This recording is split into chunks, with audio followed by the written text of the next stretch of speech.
अस्सलामुअलैकुम। क्या हाल चाल है? ठीक ठाक है। उम्मीद करता हूँ कि आप सब लोग ठीक ठाक होंगे। आपके जहन में सवाल है? नहीं। ना ना ना ना ना ना ना ना ना सवाल है भाई, सवाल है कि भाई हमने तो रात को नुमैर की तरफ छोड़ा था, किसी को लेने जाना था, और अभी आज इस टाइम मैं इधर खेतों में खड़ा हूँ। सवाल बनता है भैया आपका। मैं आपको जवाब देता हूँ, मैं आपको बताता हूँ कि हुआ क्या था। ठीक है, बात तो खैर लंबी है, लंबे पैके करना ली है। मैं आपको बैठ के बताता हूँ,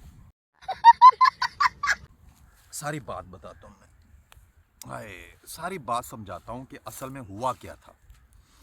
जिसने पिछला व्लॉग नहीं देखा, सबसे पहले वो पिछला व्लॉग देख लें, ताकि आपको समझ आ जाएगी कि मैं बात क्या कर रहा हूँ और किस टॉपिक पे बात कर रहा हूँ। ठीक है जी। हमने लेने किसको जाना था जी? मेरा कज़न है अरफान, वो था कतर में, उसने आना था पाकिस्तान। उसकी फ़्लाइट थी 2 बजे की। नुमैर की मुझे कॉल आती है कि जी अरफान की 2 बजे की फ़्लाइट है, तू मेरी तरफ आ जा DH, हम यहाँ से चले जाएंगे उसको लेने के लिए। उस दिन घर में मेहमान भी थे और बारिश भी थी। मैं जल्दी से रेडी हुआ और रेडी होकर मैं ना चला गया नुमैर की तरफ। जब मैं नुमैर की तरफ पहुंचा और वहाँ पे जाके मुझे पता चला कि अरफान ने लाहौर में नहीं बल्कि इस्लामाबाद उतरना है, और इस्लामाबाद से उसने लाहौर आना है तकरीबन सुबह 8-9 बजे। पिछले व्लॉग के अंदर सारी गेम है, उसमें आपको पता चल जाएगा कि भाई क्या हुआ था। वो पहले व्लॉग देखें। अच्छा, अभी मैं नुमैर की तरफ रुक गया। रात को मैंने वहाँ पे स्टे कर लिया क्योंकि सुबह जाना था लेने के लिए 7-8 बजे ठोकर से, क्योंकि इस्लामाबाद उसने उतरना था, इस्लामाबाद उसने बैठना था और ठोकर पे आना था। डैवो पे बैठ के उसको ठोकर से लेने जाना था। ठीक है जी। ओके। मैं नुमैर की तरफ रुक गया। सुबह ही 7 बजे नुमैर ने मुझे उठाया। मेरी सबसे बड़ी कमज़ोरी और टेंशन ये है कि मैं ना कच्ची नींद से अगर उठ जाऊँ ना, तो फिर मेरा सारा दिन आवाज़ार रहता है, थकावट सी रहती है। मैं नींद पूरी ना हो, फिर मैं आवाज़ार सा रहता हूँ। नुमैर ने मुझे उठाया कि भाई उठ भाई, उसको लेने जाना है, अरफान को लेने जाना है। मैंने कहा भाई मेरे अंदर जान नहीं है, मेरे अंदर हिम्मत नहीं है, तू जा, जाके ले आ, मैं सो रहा हूँ आराम से। ठीक है जी, मैं सो गया। फिर वो लेने चला गया। वो फिर घूम घमाते हुए कोई ना 12-1 बजे घर वापस आ गए। उतनी देर में मेरी भी खैर नींद पूरी होगी। मैं भी उठ गया, फ्रेश हो गया और घर में आ गए, और घर में सब मिलने जुलने लग। मैंने व्लॉग नहीं बनाया। अच्छा, खुशी तो ये थी कि जी अरफान कतर से पाकिस्तान आ गया। अब परदेश गया हुआ बंदा अपने वतन वापस आता, अपने घर आता है, खुशी तो होती है। ये बड़ी अच्छी बात कही आप। क्योंकि परदेश में रहना बहुत मुश्किल है, चाहे वो अमीर है चाहे वो गरीब है, दोनों के लिए। क्योंकि परदेश परदेश होता है और अपना घर ही होता है। ठीक है जी। खुशी इस बात की थी कि जी अरफान आ गया पाकिस्तान अपने घर। अब टेंशन क्या थी, परेशानी क्या थी, मैं आपको वो बताता हूँ कि टेंशन क्या थी। 28 तारीख जनवरी नहीं फरवरी की 28 डेट रमज़ान चल रहा था, रोज़े थे। 28 डेट को अरफान ने मुझे कॉल की है कि जी मेरी फ़्लाइट है, मैं रात को 2 बजे बैठूंगा और लाहौर में तकरीबन 7 बजे तक मैं पहुंच जाऊंगा। यानी कि कुछ 4-5 घंटे की फ़्लाइट का टाइम है। फिर एयरपोर्ट के अंदर उनकी बोर्डिंग शॉर्डिंग जो भी सामान लेना होता है, उसके अंदर कुछ 2-3 घंटे लगते हैं। कहता था कि तकरीबन 6-7 बजे आप लोगों ने मेरे पास पहुंच जाना है मुझे लेने के लिए, मैं आ जाऊंगा। अच्छा, रोज़े थे, रोज़ा रखा हुआ था। मैं यहाँ से गया DH नुमैर की तरफ, उसके घर में जाके अफ्तारी की। ओके। हम नमाज़ पढ़ने चले गए और नमाज़ पढ़ के वापस आए। अरफान का मैसेज आया हुआ था, जी मेरी फ़्लाइट हो गई है कैंसिल और मैंने नहीं आना। पढ़ लो पूर्ण दियाँ लत्ता, प्लान चौपट हो गया भाई, हमने लेने जाना था। खैर 28 डेट को हुआ क्या था, उसकी फ़्लाइट क्यों कैंसिल हुई थी, हम चलते हैं अब कतर वाली साइड। 28 डेट को अरफान ने अपना सारा सामान पैक कर लिया था, पैकिंग शैकिंग ओके कर ली थी, क्योंकि 28 डेट को 2 बजे उसकी फ़्लाइट ने अपनी परवाज़ पकड़नी थी और लाहौर के लिए रवाना हो जाना था। ठीक है जी। 28 डेट को वो अपनी कंपनी में जाता है, जहाँ वो काम करता था। कंपनी में जाके रिज़ाइन लिखता है, रिज़ाइन लिख के दे देता है कि जी अब मैंने आप लोगों के साथ काम नहीं करना, मेरा जितना सफ़र गुजरा बहुत अच्छा गुजरा, लिहाजा मेहरबानी करके मुझे मेरा क्लियरनेस किया जाए, मुझे क्लियर किया जाए, मेरी सैलरी मुझे दी जाए, ताकि मैं आराम से और हंसी खुशी अपने घर को रवाना हो जाऊं।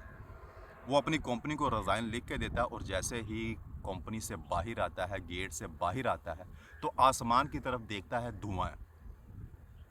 इग्नोर करता है, नहीं पता चलता कि धुआं किस चीज़ का है।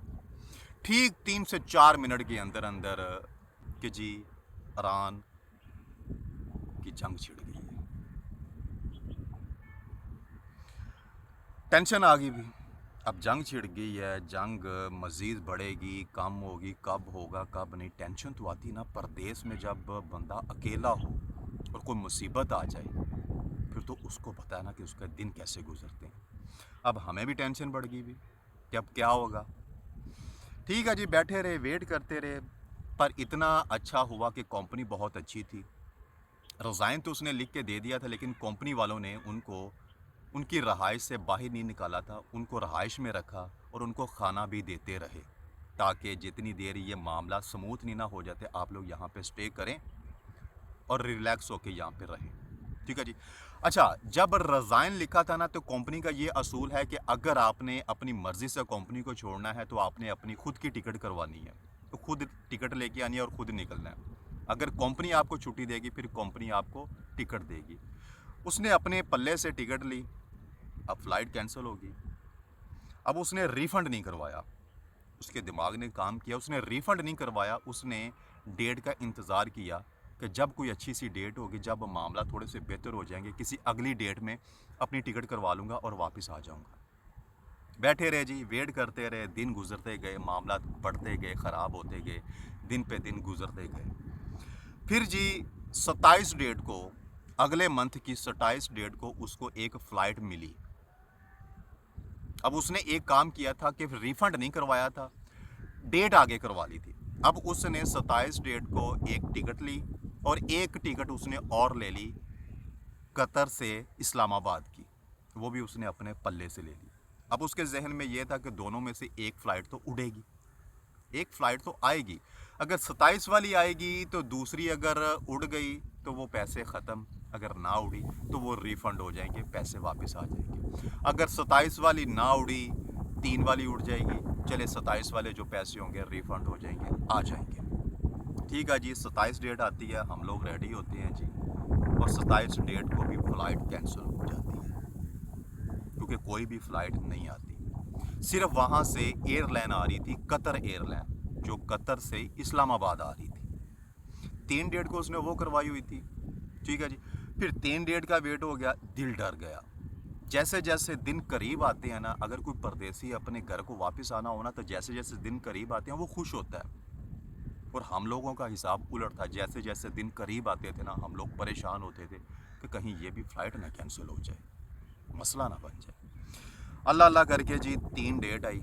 3 डेट को जी फाइनल हुआ कि जी मैं 2 बजे बैठ रहा हूँ और मैं इस्लामाबाद उतरूँगा।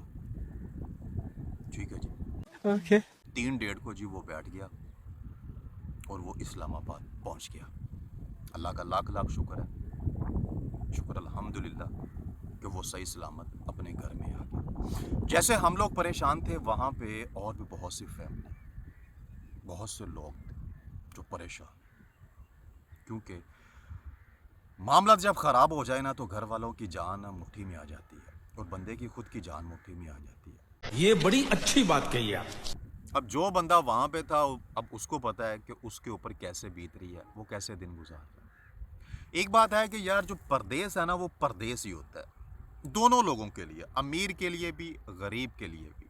अमीर का इतना है कि भाई उसने अपनी मर्ज़ी से घर को वापस आ जाना है। गरीब का इतना है कि जी उसको जब छुट्टी मिलनी है, जब उसके पास पैसे होने हैं, उसने तब आना है। लेकिन परदेस दोनों के लिए एक जैसा है, परदेस काटना बहुत मुश्किल है।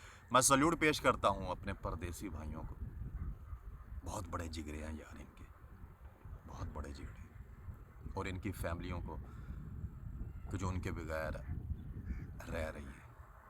बहुत हिम्मत होती है भाई, एक दिन निकालना हो ना बाहर तो मुश्किल बन जाती है, लेकिन उनकी हिम्मत है, सालों साल वापस नहीं आते। अपना घर बनाने के लिए अपने घर से दूर चले जाते हैं, अपने घर की गुर्बत को ख़त्म करने के लिए, ना उसको गुर्बत को घर में आने देते हैं, ना खुद आते हैं। अल्लाह पाक हिम्मत दे, हौसला दे। ये थी जी स्टोरी, ये थी बात। क्योंकि मैं फिर उस वक्त व्लॉग नहीं बना सकता था, माहौल कुछ गर्म था, कुछ खुशी भी थी, कुछ उदास भी थे, तो फिर मैंने व्लॉग शूट नहीं किया। इसलिए फिर मैंने सोचा कि मैं आप लोगों को बात बता देता हूँ कि असल में हुआ क्या था। ठीक है जी, ये थी जी बात। और लास्ट में मैं आप लोगों को एक बात बताऊंगा एक शेर के साथ। तेरी सोच से बढ़कर तुझको बना देगा, जो मुझको बनना है मेरा खुदा बना देगा। हयात और मौत के चक्कर से दूर हैं हम लोग, वबा बनाई है जिसने दवा बना देगा। वो करम करेगा, वो ऊपर वाली ज़ात बैठी है ना, सब कुछ उस पर छोड़ दो, वो करम करेगा। ठीक है जी, ये थे जी स्टोरी, ये थी जी बात, और ये थे जी मामला। मुझे दें इजाज़त, मिलते हैं सुबह। मैं यहाँ पे करता हूँ ख़त्म। अल्लाह हाफिज़।